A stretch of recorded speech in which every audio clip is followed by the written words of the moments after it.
The worst AAA port of 2023 so far. That is how we at DF described Jedi Survivor at launch on PC, and I thought it would make sense to take a quick look at the most recent patch 7 that released on PC to see what is better and what is not. A quick and dirty little video that gets straight to business. And as always, in the menu. Well, before you get into the menu, of course, in this game, you're greeted by a shader pre-compilation step, which I unfortunately have to report. It functions much like the same it does at launch. It shows up every time you load up the game, even though it appears to be doing nothing, absolutely nothing, after the first launch of the game. This is needless friction for the user that seems like a bug, and it is still there nearly 5 months after launch. This shader pre-compilation also does not successfully catch all shaders that need to be compiled, but more on that later in the video. The menu itself here in this game is only partially changed with patch 7. The mouse works now more consistently, unlike at launch, so I can actually quit the game now, which is kind of funny, but they are obviously not testing the game with the mouse consistently. If you try and, for example, change the resolution with the mouse and keyboard like I am doing here to 1440p, well, guess what? The mouse disappears and you can no longer click or even hit the space bar like the prompt asks you to do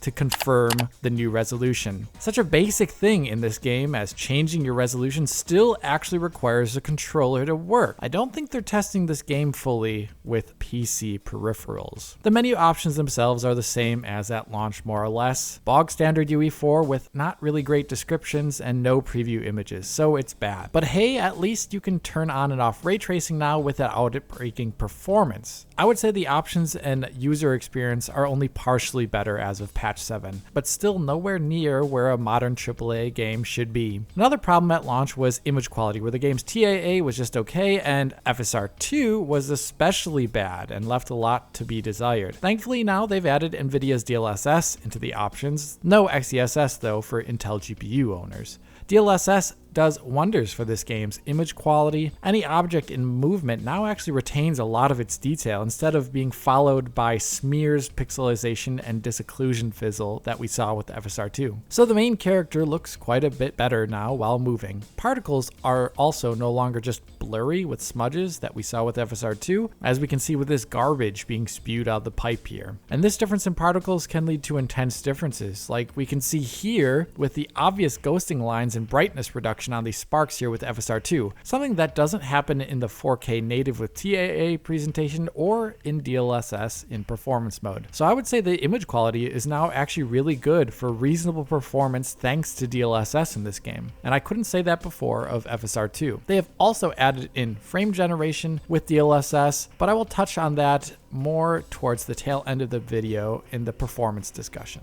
Speaking of which, performance. Yes, this was my biggest gripe with this game at launch. There was traversal stutter regardless of your settings. The game was overly CPU limited in performance, and of course there was shader compilation stutter. I have some good news here and a lot of bad news. First, let's start with that good news. The performance at the game's lowest settings are universally higher across the board. On a Ryzen 5 3600, the game's lowest settings now run roughly 25% faster when CPU limited, which was the core issue in the game. This is great to see, and I can actually show a linear progression over the high-profile patches that released. So it's slowest at launch, and it gets progressively faster until this patch 7 on the far right here, which is kind of neat that I have made these recordings. I like seeing this baseline performance increase with the same settings. The same can be seen even greater on the 12900K. The performance at the lowest settings now is even better than on the Ryzen 5 3600. 50% better performance at the lowest settings on average on that 12900K. So it is much more performant, and it just goes to show how broken the game was at launch, even at the lowest settings. So it is less broken than before, but that is where the good news stops, and here's where the bad news comes. First of all, shader compilation stutter is still there in more or less all the same spots it was at launch. Check out this first run here of me running through Kobo on the left, and then the second run through Kobo on the right. Notice how there are some large added in stutters there on the left-hand side that aren't there the second time the areas ran through on the right. Yep, 100% shader compilation stutters. The game still has them in spades, even with its apparent pre-compilation step. Another thing to point out is that the traversal stutter is still largely there. This is the biggest issue. Now, some have been dramatically lessened, but they are few and far between. For example, the first time I played the game, just moving here in the game's intro showed a massive traversal stutter, which was really distracting. This specific example of a traversal stutter could not be reproduced in the latest version on the same setting. But beyond that one solitary example, the game was still rife with more or less all the exact same traversal stutters in every level that I experienced at launch. Check out if we look at that Kobo run on the Ryzen 5 3600 launch lowest settings versus now. The average frame rate is indeed much higher, as you can see on the frame rate graph or on the numbers above, but look at the frame time graph. The frame spikes there and the general instability of that frame time graph, well, it's largely the same. It's just that the base number is lower. Getting back to the rest of the campaign, for example, in that Coruscant level, you can find traversal stutter pretty much anywhere like I found the first time around. There's very little difference there other than the one area I highlighted where it didn't happen this time around. Furthermore, I also noticed that some cutscenes now have some really big pauses in them when camera cuts occur that I didn't see necessarily at launch. The reason here is unknown, but it's definitely something that I recorded and I found extremely distracting on this high-end 12900K with an RTX 4090. Another bad news thing is that even though I just showed off CPU limited performance being better, that was really only applicable to the game's lowest settings, and it doesn't apply to the highest settings or those with ray tracing in the same way. There, on those higher settings or with ray tracing, well, the game's CPU performance has barely moved the needle since launch. Check out this cutscene here. Launch version on the left, patch 7 on the right here. The difference between these two recordings is that the right is using DLSS while the left is using FSR2. Otherwise, same settings. And of course, you can notice in this CPU limited area, which is why I talked about it in the first video, well, guess what? The performance is still the exact same. CPU limited performance in this scene here is the exact same in patch 7 as it was at launch. It's still that same frame rate, that ridiculous sub 60 FPS for a 12900K. The scenes that are heavily CPU limited are going to be more or less the exact same if you're using something like epic or high settings or ray tracing. A lot of the Coruscant stage, for example, that I replayed for this video still had the exact same areas that were limited below 60 FPS here on the 12900K. It was pretty much the exact same as I measured back at launch. So the optimizations that they have done for the game have interestingly disproportionately made the game run better at lower settings, but it doesn't run a lot better at the higher ones. So that is where performance is.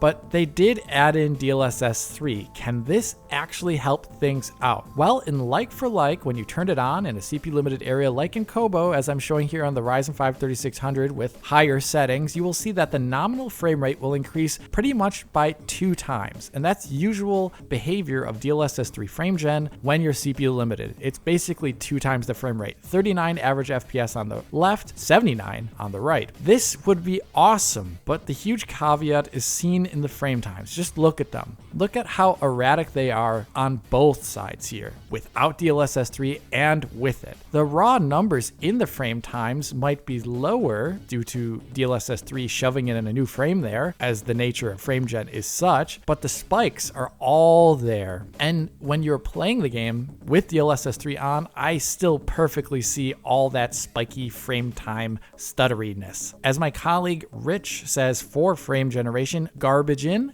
garbage out. This behavior on the Ryzen 5 3600 that I'm showing here remains much the same on the high-end 12900K when CPU limited. All of the frame time spikes are still seen and felt there. It is just that the intermittent frame rate smoothness in between stuttery regions of the game world is better due to frame gen's existence. Regardless of what I'm showing here on the frame time graph or frame rates here, I will subjectively say that frame gen in this game really barely helps the situation beyond the numbers you're seeing on screen. And the reason for that is because Jedi Survivor has broken animation playback. Now this one will take a little bit to explain, but it's really important. And I'm going to show this off by slowing down some footage so you can see it better. Now this is an unlocked frame rate, and I'm going to highlight this animation here and replay it back over and over again. Technically, if you were to look at a frame time graph of this animation occurring of this recording, you would see that there's a frame time spike. So frames are being duplicated over time. After this frame time spike occurs, what is happening is that the animation goes into a kind of sped up mode. It hyper accelerates the animation. And I would say that the main character and camera jerk forward after the stutter occurs. The position that the animation jerks forward to for both the camera and the character is actually the wrong position, I would argue. So each frame rate stutter you see looks especially egregious in Jedi Survivor because it also breaks the animation playback rate. It makes the game look and feel even more jittery than it really should, as the animation is playing back incorrectly, I would argue. The worst part about this behavior is that it carries across the entire game even if you manage to get a perfect real frame time. Now check this out. I've purposely set the game settings on the 12900K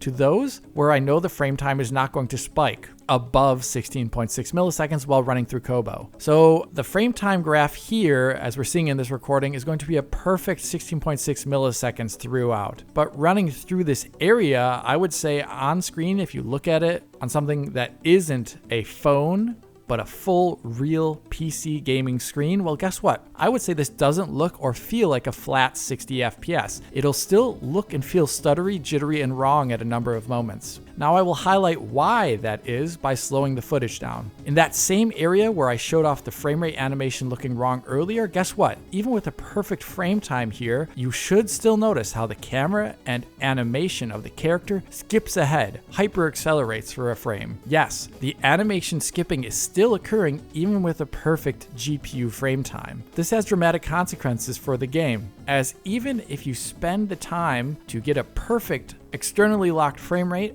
and spend the hardware to do it with a massive CPU or something like frame generation, well, guess what? The game's animation will still show obvious jumping and stuttering in its own right in those areas that would show off stuttering on a frame time graph with an unlocked frame rate. The game's animation is going to stutter regardless of your hardware or settings. And yes, this even happens if you externally lock the frame rate to something like 30 FPS, as I can show off here on the 12900K, where an externally locked 30 FPS still shows the animation doing that obvious hyper acceleration jumping and stutter, even though frame rate and frame times are actually perfect in this recording. No matter what your hardware is, if you're using frame generation or frame rate capping, well, guess what? The game won't be smooth. And I think this is a huge failing here. So performance now, I would say, is nominally better as of patch 7, but stuttering is still there with great frequency, and I've shown also that animation stutters regardless of what you do, even if you manage to get perfect frame rates or frame times. Now, there are other things I could talk about in this video, like how the game has white flashing when spinning the camera due to over-aggressive culling of geometry on the camera edges, or how DLSS 3 frame generation here is not perfectly implemented. It doesn't seem to take advantage of the UI awareness pass that FrameGen has available to it, so you can see some unneeded ghosting on UI elements. Nor will I talk about how the game still intermittently crashes at points in the story if you have ray tracing on, as I think I've said enough in that performance analysis. The game, even as of patch 7, unfortunately on PC, is still not in a good place. On a high-end system, you're still going to be incredibly CPU limited at any reasonable graphical settings, especially with ray tracing on. On an older mid-range CPU, I would say the game is still a disaster. Do not even try it, even with frame generation here. And even if you have a massive PC and if you tweak your settings and use external locks to achieve stable frame times, well, guess what? The game will still stutter technically due to animation issues. It's essentially making a mockery of your PC and your efforts to try and make it run well. Technically, the game is better, but it barely matters in the face of all the core issues that are still there as of patch 7 and have not been fixed. And based upon the lack of a more patches are coming footnote at the bottom of patch 7's patch notes, well, I doubt that this game will ever be fixed. Jedi Survivor might be plagued with poor CPU performance and animation stuttering until the end of time. And with that being said, I'm at the end of this video. If you did like it, hit that like button and subscribe to the channel. If you are already a subscriber, hit that little bell in the corner to be informed as soon as Digital Foundry posts a video. Support us on Patreon to get years of our content in high quality for download. Comment below, follow on Twitter, and as always, this is Alex bidding you farewell und auf Wiedersehen.